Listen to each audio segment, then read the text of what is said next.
Walang fiesta kung walang perya. Katulad ng Dinagyang Festival sa Iloilo, kung saan naging sentro ng atensyon ng marami ang Ferris wheel kung saan may batang lumambitin. Umalingaw-ngaw ang sigawan sa peryang ito nung nakita nilang may batang nakalambitin sa Ferris wheel. Nakaligtas kaya siya?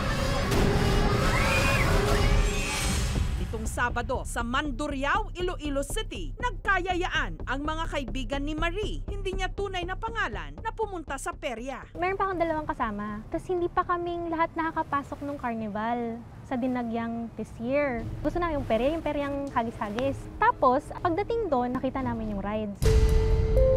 Hanggang naisipan nilang sumakay sa Ferris wheel. So I'm 33 years old. Hindi pa talaga ako nakasakay ng Ferris wheel sa perya. So happy kaming masusubukan namin siya. Bukod sa first time ni Marie sa Chubibo, mas kinabahan daw siya sa itsura nito. Mukha siyang mabubuwag at any moment. Tapos pag akyat mo pa lang, nagka-creak na siya. Napansin din ni Marie ang isang bagon na may nanay na may kasamang dalawang maliliit na bata. Mabait yung isa, nakaupo lang isa. Tapos yung isa daw, medyo excited siya. May tatayo, may uupo, may pipihit, tapos may ano sa likod, tapos may dudungaw sa harap. Pero hinahawakan naman siya ng mother. Meron pa nga! Para mabawasan ang kanyang kaba, binidyohan na lang ni Marie ang kanyang first ever Ferris wheel ride. Meron pa nga!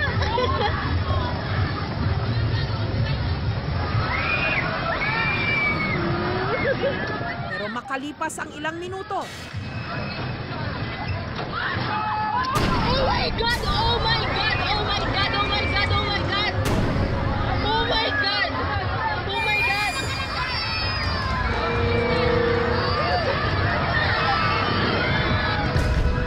bumagsak sa kanyang harapan ang isang babae at isang bata. Oh my God! Oh my God!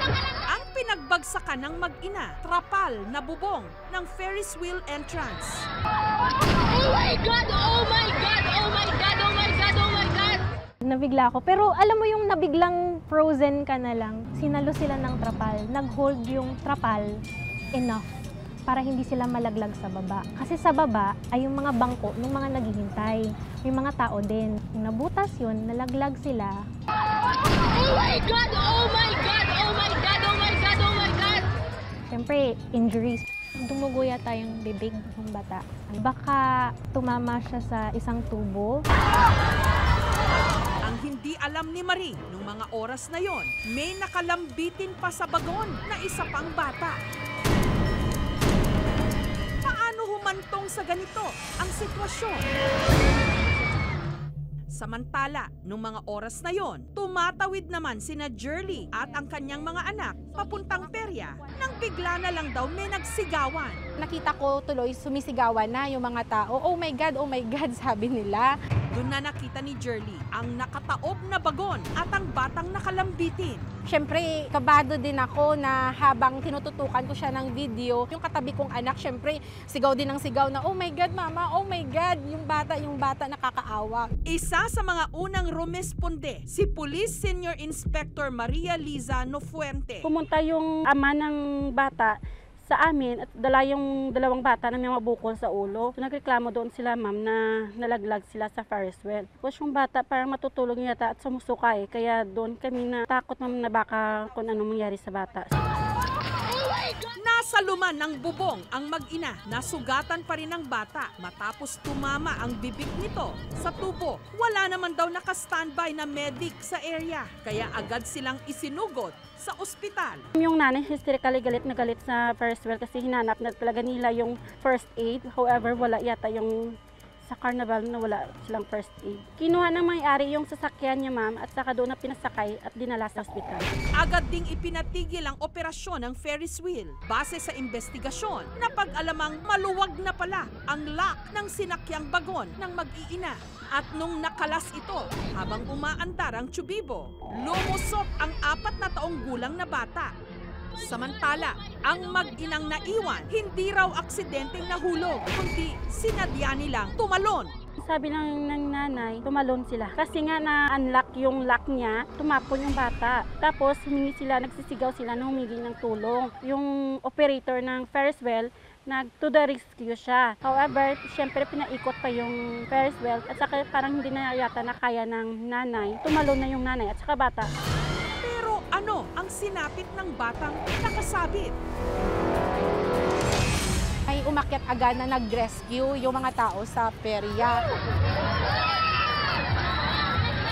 So ayun, mabuti na lang at walang masamang nangyari sa bata at na-rescue din agad nila. At mahigpit din yung hawak niya, hindi siya nakapagbitaw. Nagkaareglo na raw ang mga biktima at ang may-ari ng perya na sumagot din sa lahat ng gastusin sa ospital. Ang mag-iina sa video, tumangging magpa-interview.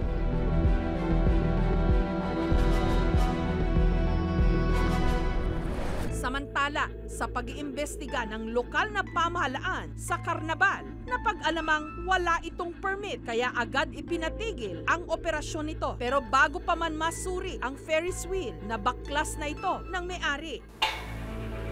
Nitong Martes, naabutan pa ng aming team ang pagbabaklas sa natitirang rides ng perya. Yung ating mga safety plan, evacuation plan po ng itong amusement area, hindi po sila nakapasa, hindi po sila nakasecure ng permit sa ating opisina po. Sinubukan din ng aming team na makuhanan ng pahayag ang may-ari ng karnabal pero tumanggi itong magsalita. Sa Pilipinas, walang national body na nagre-regulate ng amusement park industry. Ang members ng PhilAPA ay nagse-self-regulate para itong mga standards na ito ay masundan. Ito yung seatbelt dito, customized yung bucket. Hindi mabubuksan ng bata o ng guest unless meron siya nito.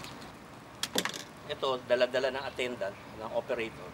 Sila lang pwede magtanggal or mag-release ng seatbelt. There is a standard set by yung manufacturer ng ride dun sa height requirement. Ang height ang ginagamit dahil yung restraint o yung whether harness or seatbelt, designed yun to be able to keep yung rider in place throughout the ride. Oh my God! Oh my God! We've been inviting itong mga karyahan operators and owners join us in PhilAPA. Unfortunately, hindi sila sumasali. May paalala sila sa mga sumasakay. A Ferris wheel is one of the safest rides sa industry. In fact, it is a family ride. Pwede doon ang bata, matanda. It's just a matter of yung making the guest aware or yung behavior nila. Manatili silang nakaupo habang umaandar yung ride. Bahagi na ng ating mga pista ang mga perya. Pero dahil sa malamang luma na ang mga ito, kailangang mas mahigpit ngayon ang mga patakaran at pag-inspeksyon kung ligtas pa ba ang mga itong sakyan.